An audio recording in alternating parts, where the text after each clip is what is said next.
"What are you doing at my father's grave?" The voice cut through the cemetery silence like a blade. Brandon Whitmore, 28 years old, slammed on the brakes of his Porsche when he saw three figures kneeling before the Italian marble mausoleum that marked his late father's resting place.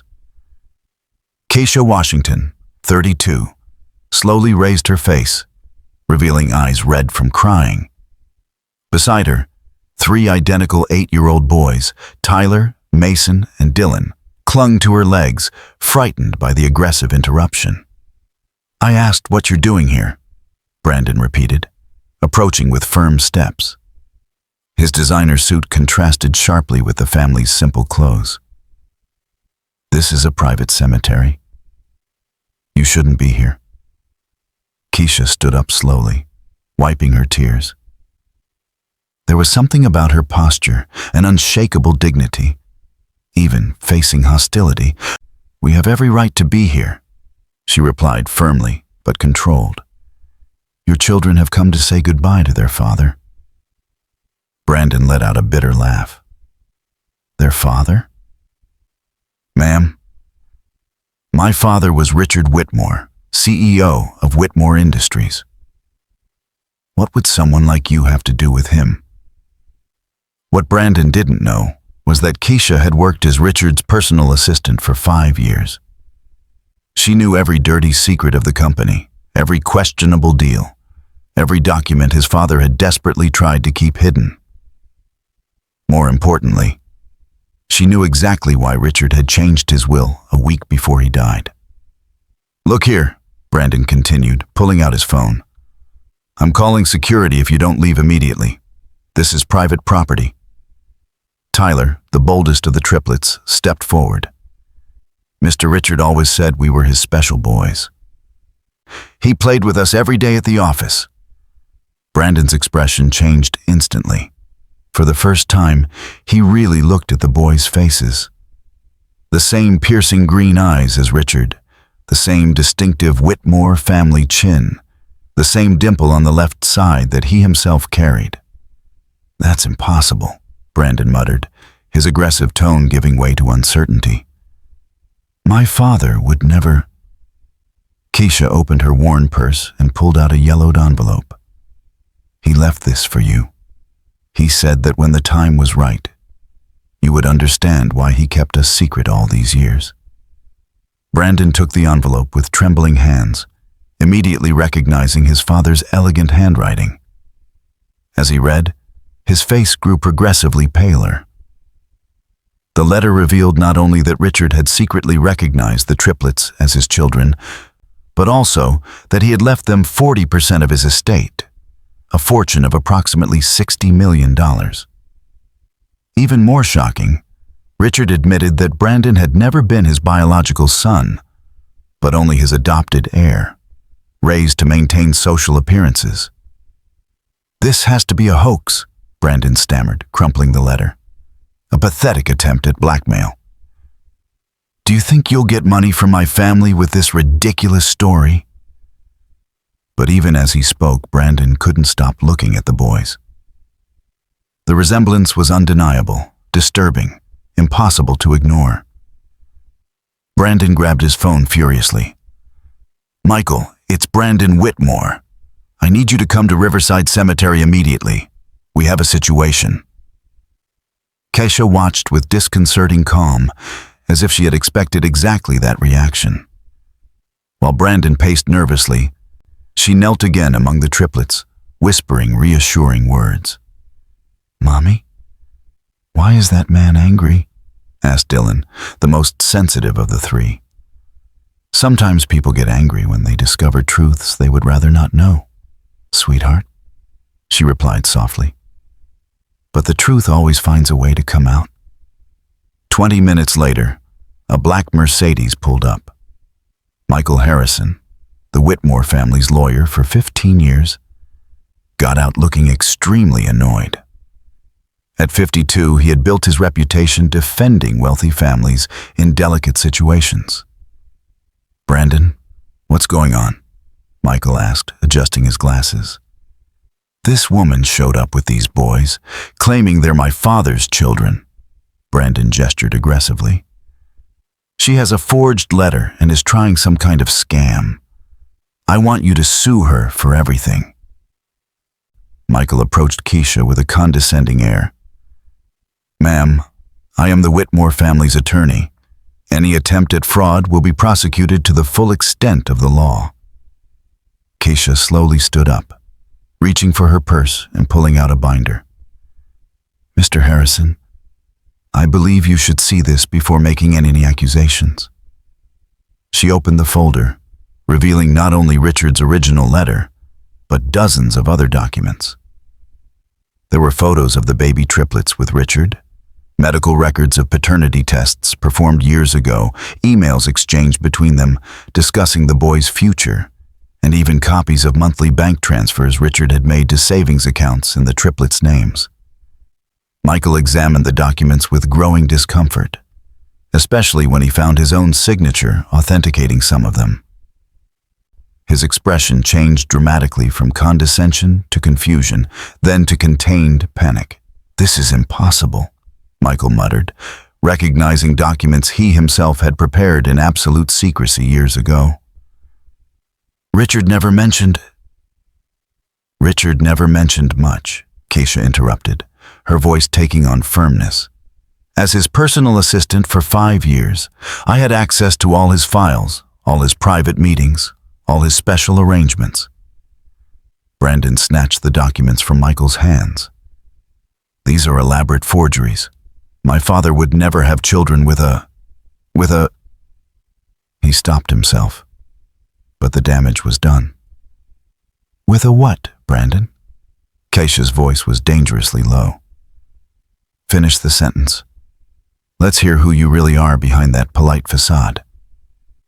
The triplets hid behind their mother, feeling the tension mounting.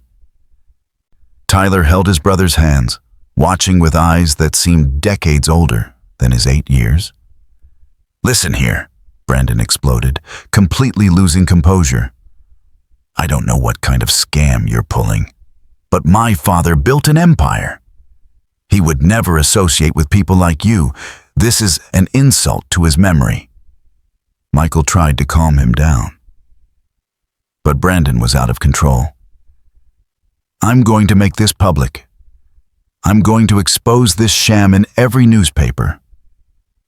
When I'm done with you, you won't even have a place to live. That's when something changed in Keisha's face. What had been patience and dignity turned into something much more dangerous. Cold, calculated determination. She picked up her phone and began typing rapidly. What are you doing? Brandon demanded. Sending an email, she replied calmly. To the board of directors at Whitmore Industries, to the major shareholders, to some very competent investigative journalists, and oh yes, to the Internal Revenue Service. The blood drained from Michael's face. Wait. Let's talk calmly. Calm? Keisha laughed, but there was no humor in that sound. I've had 5 years of calm, Mr. Harrison. 5 years of organizing Richard's files. 5 years of knowing exactly where every dirty penny went. 5 years of keeping quiet about transactions that would make the FBI salivate. Brandon took a faltering step backward. What are you talking about? Keisha put away her phone and smiled coldly. Do you really think I worked as the personal assistant to the richest man in town for 5 years just organizing his schedule?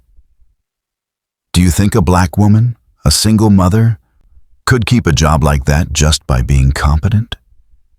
The implication hung in the air like a bomb. Richard hired me because I was a forensic accountant before I had the boys, Keisha continued. He needed someone who understood numbers, who could reorganize certain inconsistencies in his accounting books. Someone discreet. Someone no one would suspect. The silence that followed was deafening.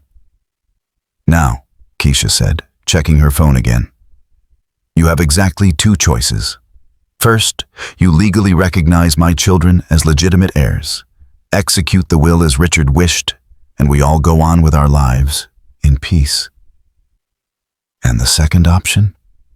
Michael asked, his voice almost a whisper. Keisha's smile widened but remained icy. The second option is for me to reveal exactly why Richard changed his will a week before he died. I can tell you about the evidence he uncovered about certain people who thought they could manipulate a dying man. About forged documents and forged signatures that made Brandon look like the natural heir when in fact... You're bluffing, Brandon interrupted, but his voice was shaky. Am I? Keisha tilted her head. How interesting that you're so sure of that. Almost as if you know exactly what forged documents I'm talking about. Brandon was red with anger, veins bulging in his neck.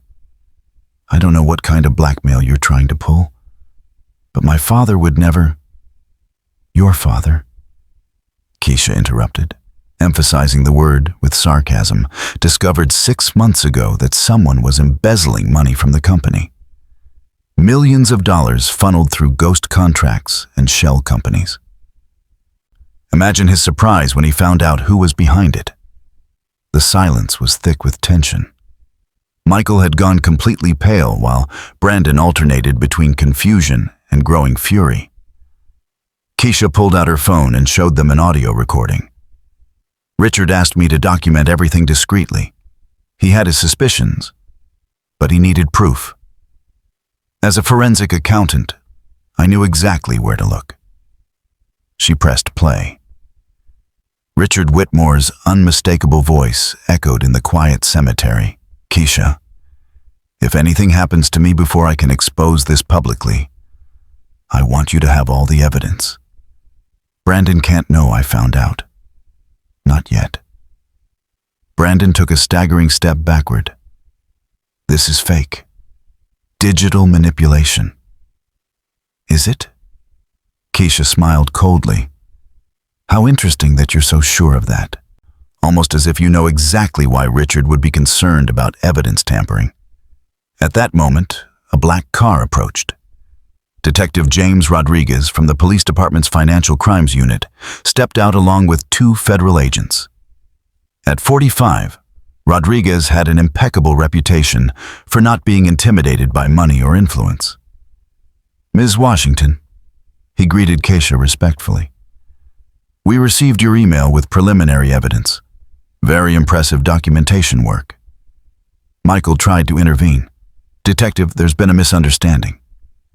The Whitmore family has always cooperated fully with any investigation. Mr. Harrison, Rodriguez interrupted. I advise you to remain silent, especially considering that your signature appears on several of the documents we are investigating. Brandon exploded. You can't just show up here and believe the accusations of a licensed forensic accountant who worked directly with a victim for 5 years, Rodriguez finished. Mr. Whitmore, I suggest you contact your attorney. A different one, he added, looking meaningfully at Michael. Keisha watched with growing satisfaction. 4 months. Ever since Richard had discovered the fraud, she had meticulously documented every suspicious transaction, every revealing conversation, every altered document. Richard had trusted her not only because she was competent, but because he knew she had personal reasons for wanting to protect his children's future. Detective Rodriguez, Keisha said calmly, the evidence I sent you is only a sample. Richard hid the original files in 3 different locations. All the passwords and locations are in the will he left with me. What will? Brandon shouted. The only valid will is with our lawyers. Keisha pulled another envelope from her purse. You mean the forged will that was discovered 2 days after Richard's death? The one that conveniently omits any mention of the triplets and leaves everything to his adopted son? Michael's expression changed to utter terror. Brandon looked as if he had been struck by lightning. Adopted? What are you talking about? Oh, Brandon. Keisha shook her head with faint sympathy. Richard discovered that you weren't just a thief. You're not even a blood Whitmore. He had a DNA test done after he began to suspect fraud. The results explain a lot. Rodriguez signaled to the federal agents who began to approach Michael and Brandon. Gentlemen, you are suspects in a corporate fraud and legal document forgery scheme. You have the right to remain silent. Wait, Brandon shouted, finally realizing the gravity. This is a misunderstanding. I can explain everything. Keisha knelt down again between her sons, who had watched everything with a mixture of curiosity and concern. Mommy, will they stop being mean to us now? Tyler whispered. Yes, sweetheart, she replied, hugging all three boys. Sometimes the truth takes a while to come out, but when it does, it fixes a lot of things. As Michael and Brandon were handcuffed, Brandon shouted desperate accusations about conspiracies and setups. But his words sounded hollow in the face of the mountain of evidence Keisha had patiently compiled. Rodriguez approached her. Mrs. Washington, we're going to need your formal statement and those passwords you mentioned. Of course, Detective. Keisha smiled, taking a flash drive from her purse. Richard was very meticulous. Every penny stolen is documented here with dates, times, and even recordings of the meetings where Brandon discussed how to hide the money. As the police cars drove away with Michael and Brandon, Keisha remained in the cemetery with her children. She placed her hand on Richard's gravestone, whispering, "We did it, Richard. Your boys will have the future you wanted for them." 6 months later, Keisha sat in the law firm she had opened, Washington and Associates.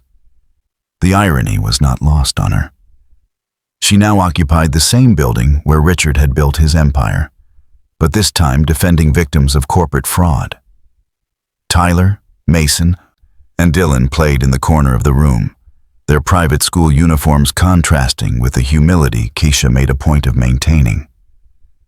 The $60 million inheritance had been fully released by the court, but she had invested most of it in her children's education and her mission to help other families harmed by similar schemes. Mom. More letters have arrived, Tyler announced, handing her a stack of mail. They were from families thanking her for the investigation that had exposed Michael Harrison's other frauds. 17 additional cases had been uncovered, resulting in millions of dollars in compensation for victims. Detective Rodriguez appeared at the door with a satisfied expression. Kesha, I have good news. Brandon received 18 years in federal prison without the possibility of parole. Michael got 22 years plus permanent loss of his law license. What about the other families they defrauded? Keisha asked. All being compensated. The FBI estimates that you saved at least 50 families from losing their inheritances. Keisha looked out the window, seeing the city where she had fought so hard for justice. Richard, she whispered, your boys are safe, and we did much more than protect them. We created a legacy. At that very moment, Brandon sat in his federal cell watching a report on Keisha's law firm's success on the prison television. His expression was one of utter defeat. He had lost not only his freedom, but any chance at redemption. Keisha hugged her 3 children, reflecting on how a painful encounter at the cemetery had turned into the greatest victory of their lives. They had not only regained their inheritance, they had turned trauma into purpose, pain into power. The best revenge, she thought, is not to destroy your enemies. It is to build something so great that they realize how much they wasted by underestimating you. The lesson was clear. When powerful people abuse their position, sometimes justice needs a little help from those who have courage, intelligence, and above all, the determination to never give up on the truth.